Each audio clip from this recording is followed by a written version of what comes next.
ઘણી વાર માના મંદિરમાં જાઉં ને, મારી મેલડીના મંદિરની મેલ પર પગ મેલું ને સાહેબ, ઘણી વાર વિચાર આવે છે કે માં દુનિયા કેવી મતલબી છે. માં જયારે જરૂર પડે, જયારે કઈક એને તકલીફ પડે, જયારે દુઃખ પડે ત્યારે દોડીને તારા મઢમાં આવે છે, તો બધું આપી દે છો.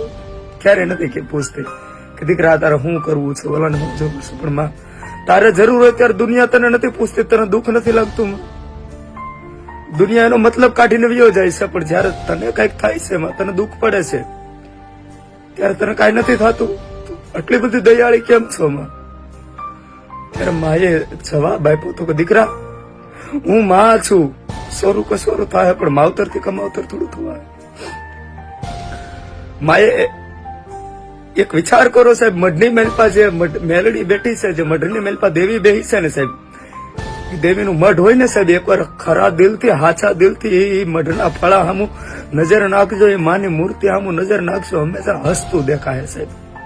અને માણસ કઈક નાનું એવું કામ છે, કામ ન થાય ને તો રાતો રાત દેવી ફેરવી નાખે છે, રાતો રાત માતા ફેરવી નાખે છે.